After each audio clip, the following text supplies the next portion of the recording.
I am in shock. I am in shock. The Indiana Fever just beat the Aces. The first win for the Indiana Fever against the Las Vegas Aces since I was 22 years old. Aces MVP to refs, Fever's MVP and Alyssa Smith. You're not wrong. You're not wrong.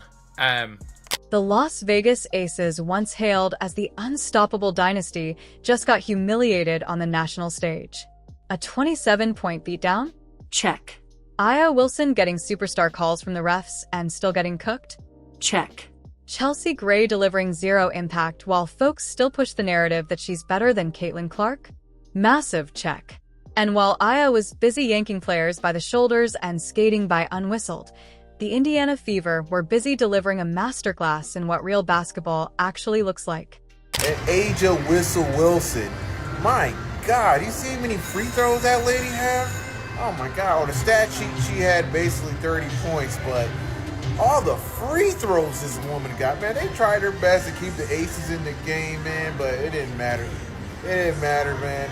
They destroyed the Aces. About freaking time the Fever finally beats the Aces, man, and without Caitlin Clark. You know, the 81-54 beatdown the Indiana Fever handed the Las Vegas Aces wasn't just a loss, it was a declaration. A bold, undeniable message. No amount of friendly whistles, no Aya Wilson heroics, and no legacy favoritism can save you when a hungry team shows up to play real basketball. But this was a big win for the Fever because the Aces were the only team that they had not won at least one game to last season, meaning the Aces swept the Fever last season. They actually haven't won a game against the Aces in 16 games. And they did it without Caitlin Clark. This team is crazy. They are beating the #1 team in the league first. And then they go and beat the Aces, who they haven't won to in 16 games. And they did it without Caitlin Clark, which is just a testament to how this team is finally developing a rhythm. Let's talk about that third quarter, because this is where things got real. Lexie Hull, who's been grinding all season, puts on a clinic. Textbook box out, perfect positioning, grabs the rebound like it's straight out of Basketball 101. But then here comes Aya Wilson, reaching over her head, yanking her down in what should have been the easiest over-the-back call you'll ever see. Spoiler, no whistle.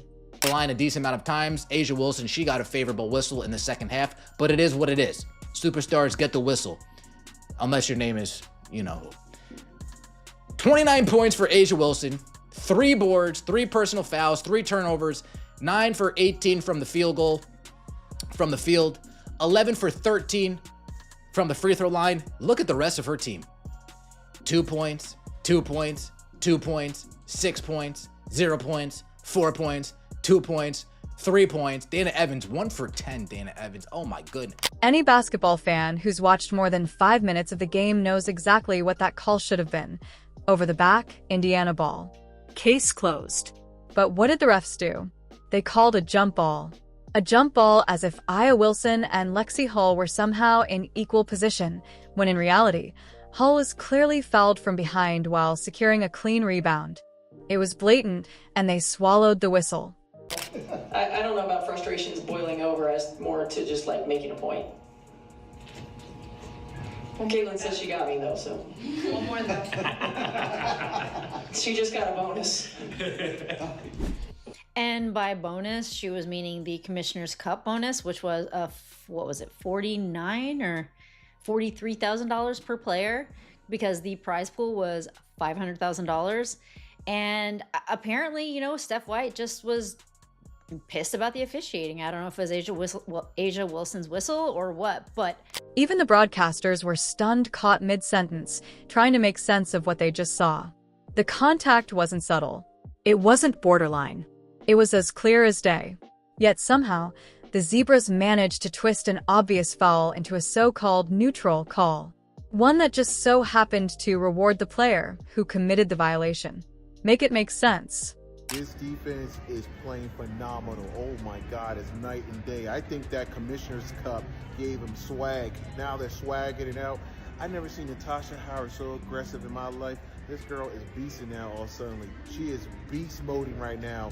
And Timpson, the rookie, getting block shots, getting steals. Aaliyah Boston is just murking, destroying Aja Wilson. Man, you know, I got a nickname for Aja Wilson, guys. You know what it is? Whistle Wilson. Because this lady's always getting whistles. She's the person with the special whistle, guys. Every freaking time. And then she goes to the free throw line. Freaking free throw merchant. I think she's related to SGA. But anyway, she's not playing that great. But here's where the story turns beautiful. The Indiana Fever didn't fold under the weight of bad officiating they fed off it.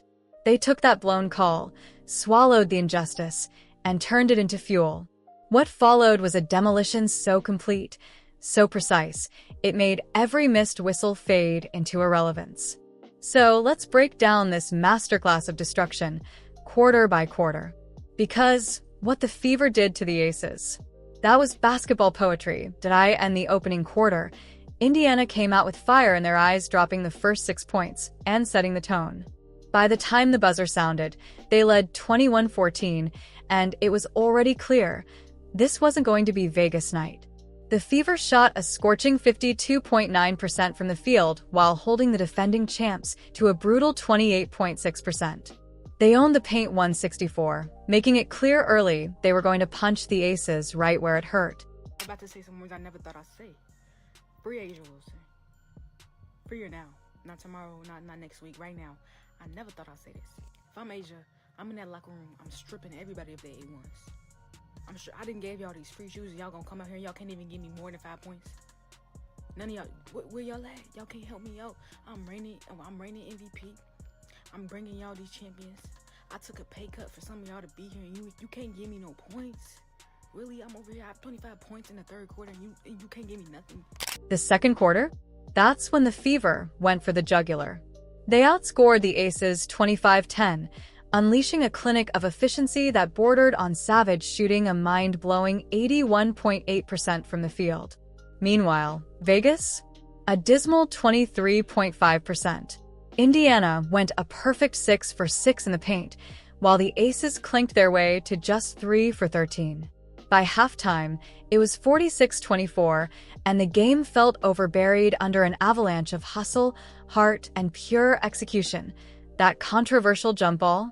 It robbed Indiana of a chance to extend the lead and crush what little spirit the Aces had left. Instead, the refs tossed Vegas a lifeline, a chance to win the tip and maybe, just maybe, swing the momentum.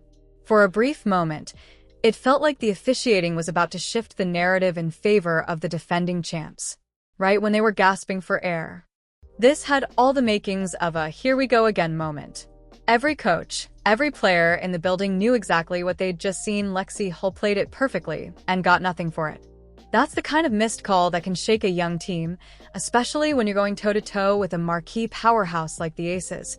And for Las Vegas, it was a breath of fresh air they hadn't earned. Down big, offense in shambles, and suddenly the refs hand you a 50-50 call you had no business getting. But whatever flicker of momentum they thought they had was short-lived. By the end of the third, the lead had swelled to 68-47. Then came the fourth quarter, pure, unfiltered domination. The Aces scored just 7 points. 7. That's not offense. That's a meltdown. A collapse so complete it felt like the soul had been ripped out of a championship contender. The final score, 8,154, doesn't even capture the carnage. The Fever didn't just beat the Aces. They dismantled them, piece by piece. Now, let's talk about Aya Wilson's performance because context changes everything. On the surface, her numbers look solid. 29 points on 9 of 18 shooting, and 11 for 13 from the free throw line. Impressive, right? She got to the stripe 13 times, just 4 fewer than the entire Indiana Fever squad. The whistle was definitely working in her favor, including that head-scratching jump ball call. But here's the brutal truth.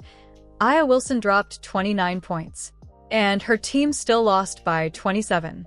Let that sink in. The player many call the best in the league had what most would label a great game, and it didn't matter. Not one bit. Because the rest of her team? They vanished.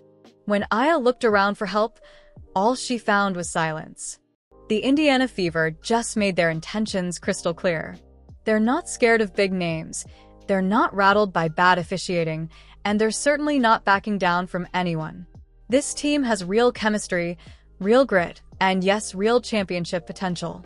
As for the Las Vegas Aces, they better wake up fast because this game made one thing painfully obvious. They're no longer the measuring stick.